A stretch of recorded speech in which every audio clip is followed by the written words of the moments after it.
Alpha Condé était-il vraiment notre problème? C'est la question que je n'arrête de me poser depuis quelques jours. Alors que depuis le 5 septembre, l'opposant, autrefois historique, finalement peint en tyran et confiscateur de pouvoir, n'est ni au pouvoir, ni présent sur le sol guinéen. Sous Alpha, les plaintes n'ont jamais cessé, sans compter les manifestations de protestation qui, comme des jumeaux, ont couronné tout son mandat. Tout n'était pas rose, c'est vrai, mais tout n'était pas non plus noir. Des avancées significatives ont été remarquées, notamment dans les investissements, dans la coopération et dans l'ouverture du pays. Qu'en avons-nous fait? Ce n'était pas suffisant. Le diable vit dans les détails. Et les détails, c'était ce que ce vieux président ne maîtrisait pas le mieux. Il était devenu pour plusieurs la personne à abattre pour changer nos problèmes. Désormais, c'est fait. Nos problèmes ont-ils changé?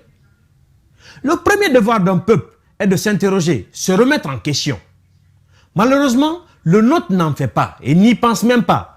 Car pour tous, ou du moins pour la majorité, un changement à la tête de l'État est suffisant pour régler nos problèmes et tourner la page aux difficultés. C'est continuellement l'erreur que nous faisons dans l'accueil réservé aux nouveaux dirigeants. Nous manquons d'interrogations justes. Nous manquons de vigilance. Nous manquons plus que tout de discernement. C'est bien triste. Quelques mois plus tard, l'euphorie est passée et la réalité rattrape brusquement. Le coût de la vie est celle qu'elle était. Le quotidien n'a pas changé. La galère que nous crions et pour laquelle nous avons décrié les anciens n'ont pas pris fin avec leur départ. Tirer les leçons du passé. C'est le slogan des uns et des autres qui drôlement ne tirent jamais les leçons de leur propre passé. Ce pays tourne en rond et ce cycle ne semble pas s'arrêter. Les critiques des régimes précédents se sont livrés à des pratiques pires que celles qu'ils ont dénoncées depuis qu'ils sont arrivés aux affaires. La magouille n'a pas cessé. Elle s'est juste refaite une santé avec de nouveaux acteurs plus avertis, car venant de l'intérieur et de l'extérieur. Pire, ceux qui étaient là, qui sont invités à la soupe, sont désormais préoccupés par se construire eux-mêmes. De toutes les façons, comme on le dit, on ne parle jamais la bouche pleine. Quel pays voulons-nous construire, honnêtement? Le peuple que nous sommes est un peuple rêveur, un peuple plein d'espoir et un peuple avec de grandes ambitions. Nous voulons être libres comme la France et les États-Unis, même si nous avons plus de liberté que ces peuples.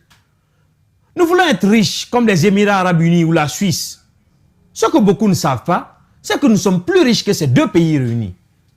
Nous voulons être forts comme la Russie ou comme la Chine. Malheureusement, nous avons un véritable souci à conserver nos acquis. Qu'ils soient culturels, politiques ou tout autre, notre pays tourne la page sans apprendre et vient refaire les mêmes erreurs. Sommes-nous des citoyens que ce pays qu'on rêve d'avoir mérite?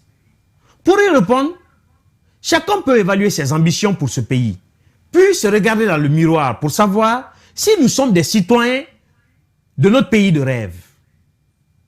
En attendant de trouver vos réponses, je vous souhaite bonne journée.